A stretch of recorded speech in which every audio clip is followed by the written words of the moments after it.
السلام علیکم ورحمۃ اللہ وبرکاتہ۔ ناظرین و حضرات، میں آپ کے ساتھ آپ کا میزبان عبدالواجد اور آپ دیکھ رہے ہیں تصنیم ٹی وی۔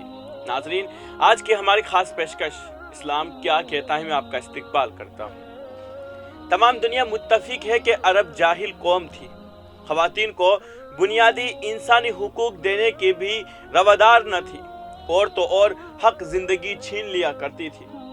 لیکن یہ بھی ڈھکی چھپی بات نہیں ہے کہ اسلام نے بہت سے اصول اور قوانین بنائے، مثلا حق زندگی، بہترین پرورش کی ترغیب، حق جائیداد، کمانے کا حق، حدود اللہ کے دائرے میں خرچ کرنے کا حق، گویا اس کی عزت، جان مال کی تحفظ و بقا کے لیے واضح تعلیمات دے۔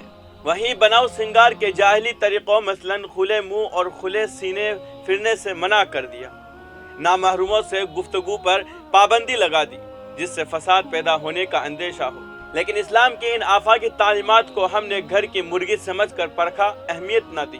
ہم نے قدیم جاہلیت کو تو برا بھلا ضرور سمجھا، مگر اس کے ساتھ ساتھ جدید جاہلیت کی پرکشش جھانسے میں بھی آ گئے۔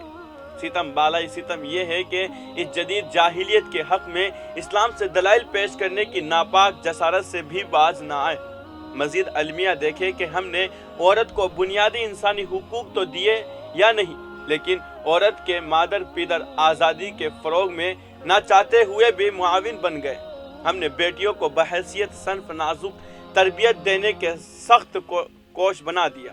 ہم نے گھر کی ملکہ کی حیثیت کو کمتر سمجھ کر معاشی خود انصاری کے لیے طاق کر کے قوم کے دو بدو لا کر کھڑا کر دیا، جس سے شعوری اور بعض دفعہ لاشعوری طور پر امیر اور مشاورت جو کسی بھی ادارے کو چلانے کے لیے اسلامی نظام کی بالادستی کے عناصر تھے، ان کے نظام کو سخت زد پہنچی۔ لیکن باریک بینی سے جائزہ لیا جائے تو البراعظم کے پروپیگنڈے سے زیادہ ہماری اپنی غلط رسم رواج روایات نے عورت کو باغی بنایا۔ عورت گھریلو سیاست سے تنگ آ کر غلط نظریات کا اعلی کار بن گئی۔ اگر غیر جانبداری سے عورت کے عائلی زندگی کا جائزہ لیا جائے تو عورت کو بہت خال ہی وہ ماحول میسر ہے جو اسلامی معاشرت کا صحیح عکاس ہو۔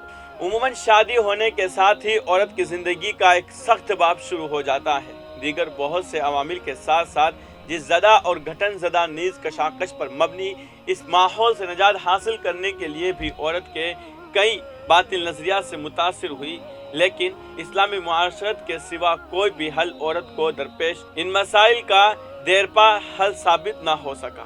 لہٰذا ضرورت ہے وہ شعور بیدار کرنے کی جو قدیم اور جدید ہر دو جاہلیت کے ہتھ کنڈوں کو سمجھ سکے۔ بھولے نہیں کہ بیٹی کو زندہ درگور کر دینا جاہلیت ہے، خواہ زمین میں گڈھا کھود کر کی جائے یا شکم مادر میں ہی زندگی کا حق چھین لیا جائے۔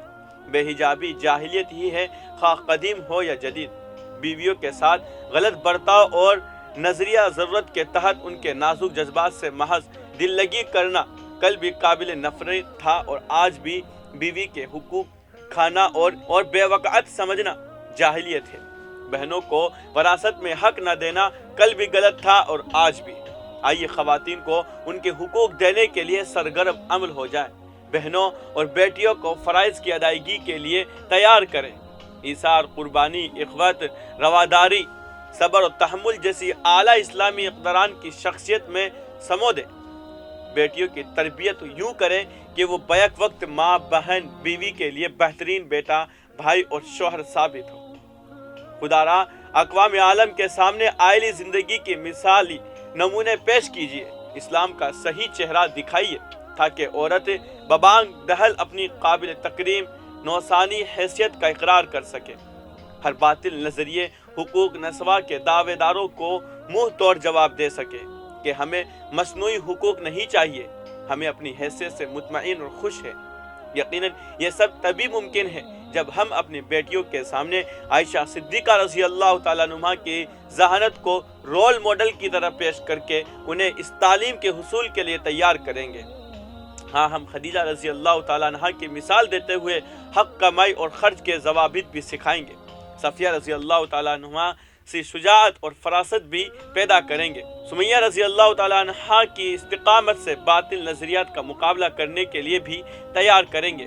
یہاں تک کہ اس راستے میں جان ہی کیوں نہ چلی جائے، خدیجہ اور اسماء رضی اللہ تعالی عنہا کی طرح تربیت اولاد کی فکر کریں گے۔ ہاں، ہماری تاریخ تو ہمیں ایسی وسعت قلبی اور تقریم نسواں کے لیے تیار کرتی ہے کہ وقت کا خلیفہ عمر رضی اللہ تعالیٰ عنہ اپنی بیوی کو مسجد میں نماز کی ادائیگی سے اپنی ثوابدید پر روکنے کی جرأت نہیں کر پاتے۔ بیویوں کے حق میں ایسا خوبصورت اور رومانی نمونہ دیتی ہے کہ خود حضرت محمد صلی اللہ علیہ وسلم اپنی پہلی بیوی خدیجہ رضی اللہ تعالی عنہا سے محبت کا برسر عام اظہار کرتے اور اس میں کسی ملامت کرنے والے کی پرواہ یا خوف نہ کرتے۔ عثمان غنی رضی اللہ تعالیٰ عنہ اپنی اہلیہ کی عیادت کے لیے غزوہ میں شرکت سے باز رہتے۔ خود حضرت صلی اللہ علیہ وسلم صلح حدیبیہ کے موقع پر بلا جھجک اور بلا دھڑک ام المؤمنین حضرت سلمہ رضی اللہ تعالیٰ عنہا کے مشورے پر عمل کرتے ہیں۔ یقیناً اسلام کے اس دلکش پہلو کو اقوام عالم کے سامنے پیش کرنا بحیثیت امت وسط پر ہم پر قرض ہے، جس کی ادائیگی کے بغیر دنیا اور آخرت کی فلاح مشکوک ہے۔